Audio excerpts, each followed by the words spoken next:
Doctor Hugo Pizzi, ¿cómo le va? Buen día. ¿Qué tal, Omar? El placer de escucharlo. Buen día. Córdoba.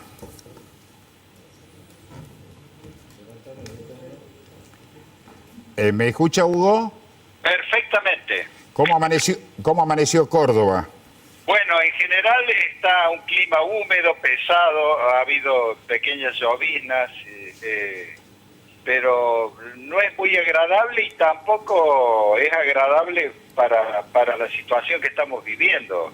Usted sabe, Omar, que la región centro está en un estado realmente muy malo respecto al dengue. O sea, fíjese usted que ya prácticamente hasta San Luis, Córdoba, Santa Fe, Entre Ríos, o sea, es una cosa que realmente uno no sabe cómo atajar tantas dificultades. No, y además esta alternancia de tormentas, de sol, de altas temperaturas, humedad. Por ejemplo, hay alerta por tormenta en 4 provincias, que está la suya, la provincia de Córdoba, Capital Federal, también con anuncios de lluvias y tormentas. ¿Cómo puede calificar hoy la agenda sanitaria con el tema dengue? Es muy preocupante, estamos realmente trabajando todo el tiempo y quiero decirle que esto ha superado todas las expectativas que nosotros teníamos de cantidad de casos. Pero cantidad de casos, Omar, y cantidad de muertes. Nunca pensamos, cuando uno hace lo predictivo, cuando uno se sienta en las reuniones de epidemiólogos, infectólogos, decir, che, ¿cómo va a ser el mes que viene o algo por el estilo? Estamos superando prácticamente los 73.000 casos en todo el país. Y si usted me dijera, bueno, mira, ahí me parece que se va a mesetar. No, todavía no llegamos a la cúspide de la curva, Omar. Mire, a tal punto de lo que está pasando en algunas provincias por el crecimiento de los casos, Rosario hoy no tiene actividad educativa por la cuestión de la inseguridad, pero en Corrientes, ¿qué pasó por el desborde de los hospitales, Ariel Gustavo? Cerrar las escuelas en la provincia de Corrientes ante la preocupante situación que se vive en los hospitales. Sí, los hospitales no están dando abasto con la respuesta necesaria para atender a los pacientes que se presentan con fuertes síntomas de dengue.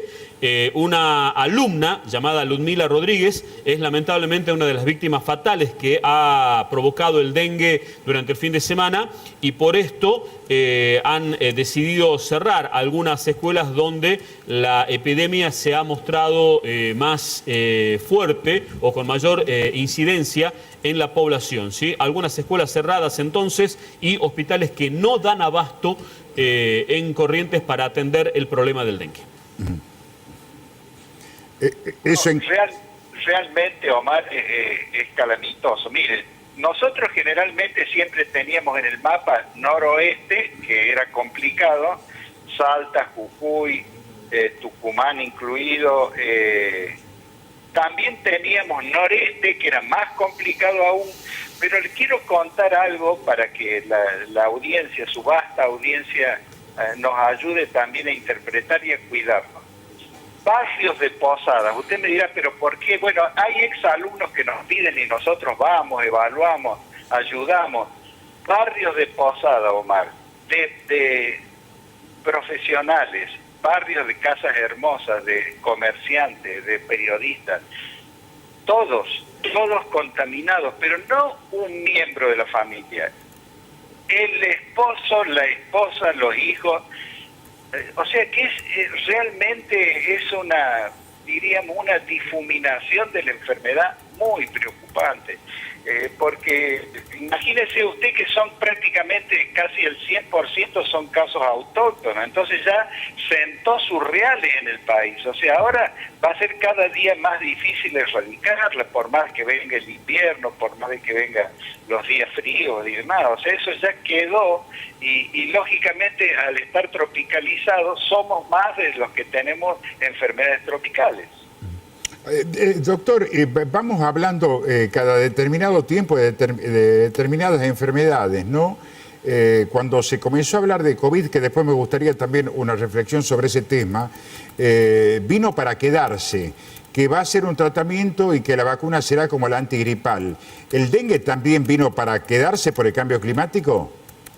Absolutamente, pero no solo el dengue, ¿eh? O sea, nosotros en los libros, por suerte esas cosas están escritas y están en la biblioteca. Hace 25 años que venimos diciendo cuidado, cuidado, cuidado.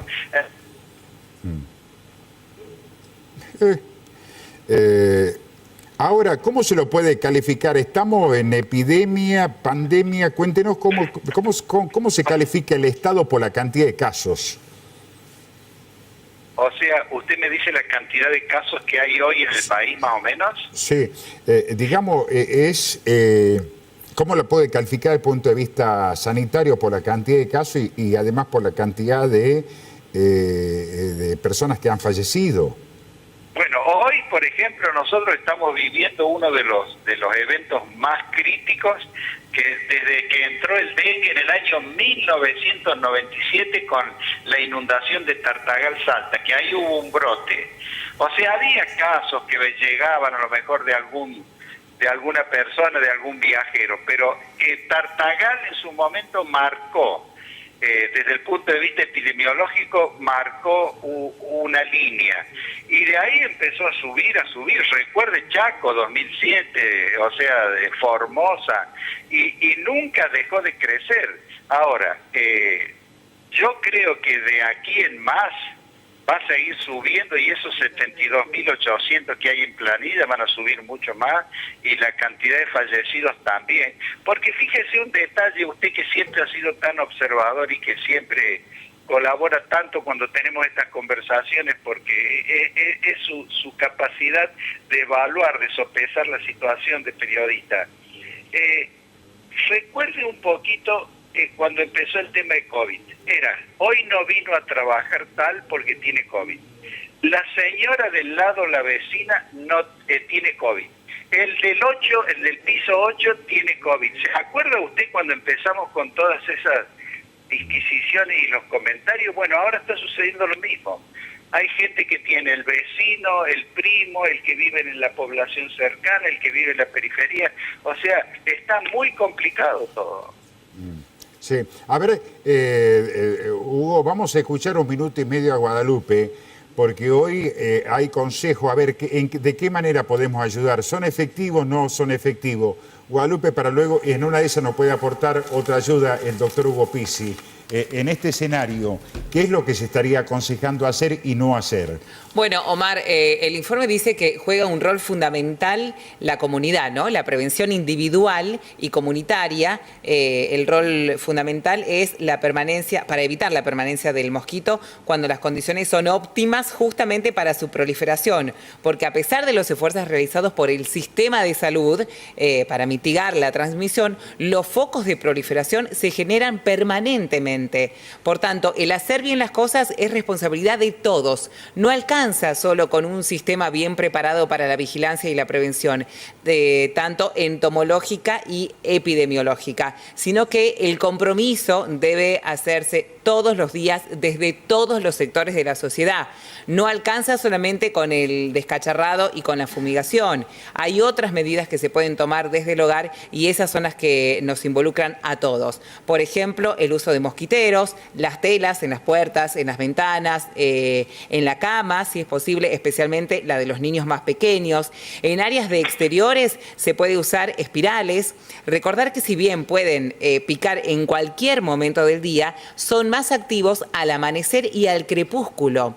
Es bueno revisar los patios en búsqueda de potenciales sitios de cría del mosquito para eliminarlo, o tapados, o colocarlos bajo techo en caso en que no se puedan desechar. Conservar con nuestros vecinos o conversar a fin de mantener las manzanas y no solo nuestros hogares libres de mosquitos, ya que pueden venir del vecino también, si uno tiene limpia su casa, pero el vecino no. Entonces es importante ponerse de acuerdo entre todo el vecindario y muchas de estas medidas también son convenientes de aplicar en los lugares de trabajo y en las escuelas y clubes. Totalmente de acuerdo, muy coherente toda la descripción que hizo Guadalupe. Porque hay cuestiones que son inherentes al habitante común y hay cuestiones que son inherentes al gobierno. O sea, yo creo que el gobierno tiene que constantemente comentar todos estos detalles, los riesgos, y fundamentalmente tiene que fumigar, porque estamos siempre con eso, se fumiga o no se fumiga. Cuando se fumiga tiene que tener continuidad. O sea, si pasa el camioncito hoy o el señor con la mochila, pues tendrá que pasar en 8 días y volver a pasar en 8 días, porque primero mata a los adultos macho y hembra, pero si no vuelve a pasar, van a crecer los estadios adolescentes, se van a transformar en machos y hembras, y si no vuelve a pasar, los huevos eclosionan y se van a transformar en machos y hembras. El patio es fundamental. Yo agregaría cortar césped y sacar todo el exceso de yuyo que pueda haber, porque el macho se alimenta de jugos vegetales. Entonces, con el tul, que una cosa, Omar, muy interesante, en el viaje al norte, los matrimonios están volviendo al tul como en la época de los abuelos, ¿eh? Recuerden que el tul es una barrera infranqueable para pulgas, chinches, piojos, garrapatas, arañas, escorpiones, moscas, mosquitos. Tiene doble ancho, es lo más barato que hay en textil y se puede hacer perfectamente bien en cuestión de minutos. Bien. Doctor, consejo como profesional, aquellos que tenemos por costumbre transformarnos en médico, automedicarse. ¿Qué es lo que está prohibido en el tratamiento con dengue? Porque muchas veces recurren al antibiótico, corticoide, y eso es totalmente un boomerang. Primero hay que ir al médico, pero ¿cuáles son las drogas o medicamentos no recomendables para el dengue? Perfectamente, me ha dado una gran oportunidad. Hemos tenido accidentes muy delicados por personas que han tomado aspirinas y antiinflamatorios y lo único que hicieron fue exacerbar la tendencia que tiene el dengue a las hemorragias. Nunca tomar aspirina, nunca tomar esos antiinflamatorios que estamos tan acostumbrados todos desde hace tiempo, porque eso complica la situación. El dengue tiene tendencia a la hemorragia y más aún si todavía es la segunda vez. Entonces eso no, los antibióticos no tienen nada que ver, no hacen absolutamente nada. Y no hay antivirósico en lo que es, diríamos, el esquema farmacéutico que sirva. Por lo tanto, reposo, hidratación, consulta al médico inmediatamente y a partir de ahí vamos a tener todas las posibilidades de restablecerle su salud. Bien, lamentablemente hoy no tenemos Ministerio de Salud a nivel nacional en este tema de la unificación de algunos ministerios, pero ahí entran a tallar sí los cuerpos colegiados profesionales. Sería importante también a través de las redes de los infectólogos, de la Confederación Argentina de Médicos, de Pediatras, hacer un pedido especial al Gobierno Nacional. ¿Por qué, doctor? Resulta que hemos tenido combinación de casos de COVID con dengue. Y nos damos con la noticia lamentable que todavía hay vacuna Pfizer. Tenemos las otras vacunas que han llegado de otros orígenes, pero Pfizer se ha comprobado que hay aproximadamente 2.400.000 dosis que vencen en agosto. Y hemos tenido combinación de casos, decíamos, durante todo el año de COVID, algunos repuntes hemos tenido incluso entre enero y febrero, por lo menos hemos notado en algunas provincias, para que se agilice el trámite y sean distribuidas. Por ejemplo, la última vez que le preguntamos al ministro de Salud nos decía que acá en Tucumán no hay Pfizer, pero a nivel nacional se ha comprobado que hay más de 2,5 millones de vacunas que todavía no han sido distribuidas, vencen en agosto.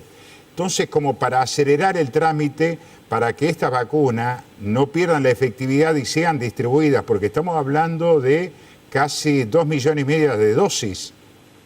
Exactamente, le cuento más. O sea, las dos únicas que hay en este momento son Moderna y Pfizer, que tienen casi la misma constitución.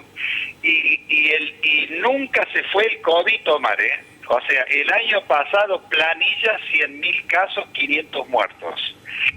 O sea, atención con esto, de los 500 muertos el año pasado, cuando uno analiza las historias clínicas son personas o no vacunadas o mal vacunadas, o sea que tienen 1 o 2 dosis. ¿Cuál es el criterio actual?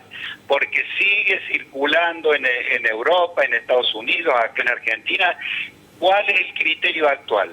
mayor de 50 años debe actualizar la vacuna. Actualizar significa que si pasaron más de 6 o 7 meses, acudir a colocársela. Ni siquiera tiene que llevar carne, Omar, porque estamos todos ya directamente en la computadora en Mi Argentina. Ahí dice exactamente cuánto ha pasado, cuánto le hace falta, etcétera. Y el que tiene menos de 50 años, pero padece una comorbilidad, independientemente de su edad, 16, 22, que es un diabético, un cardiópata de larga data, un obeso mórbido, un asmático crónico o un inmunodeprimido, tiene que vacunarse, tiene que actualizar la vacuna. O sea, subrayamos y ponemos en mayúscula, el concepto actual para COVID es actualizar la vacuna, concepto técnico-científico. Claro, y además con el otro tema, el consejo de la duda, que mucha gente no se quiere vacunar por los efectos que les provoca a determinadas personas. ¿Sigue siendo mito, es verdad, es contraproducente en algunas personas el tema de la vacuna? Porque también hay que hablar del otro caso, ¿no? Poco conocido. Una persona, no recuerdo de qué origen es, le hicieron un estudio cómo reaccionó su organismo porque se había colocado 217 vacunas contra COVID. Tampoco ir al otro extremo, ¿no? Qué cosas hay en la Villa del Señor, ¿no? Realmente qué cosas rarísimas. Bueno, le cuento, o sea, las planillas nuestras, que son millones y millones, es muy poco. A decir verdad, efectos secundarios son los clásicos, los locales son dolor en el lugar de la inoculación, que puede durar 36, 48 horas, algunos cuadros como febriles, sensación de malestar, dolor de músculo que duran 24 horas y demás. Ahora, casos graves, excepcionalmente ha habido algunos, excepcionalmente, mire, la que más problemas nos alcanzó a dar es una que ya no usamos, que es la inglesa, que nos ha dado el 0,00.6 de casos, pero en general no hay que preocuparse, las vacunas son realmente una herramienta maravillosa en esta época para poder enfrentar a estos dilemas que nos agreden a la humanidad. Exactamente. Bueno, la última estadística difundida por diarios o por revistas de salud a nivel mundial, una cifra escalofriante. Por casos de COVID murieron 7 millones de personas. 7 millones de personas por COVID en el mundo, según el último registro de una de las revistas especializadas que tienen la medicina. Hugo, un abrazo, gracias por la clase a distancia y que no provoque daños la tormenta que está llegando a Córdoba. Bueno, muchas gracias. Le devuelvo con mucho cariño a usted y a la producción ese abrazo y siempre a su disposición, amigo mío. Hasta luego. Muchas gracias, Hugo Pizzi, en la mañana de los primeros. Le queda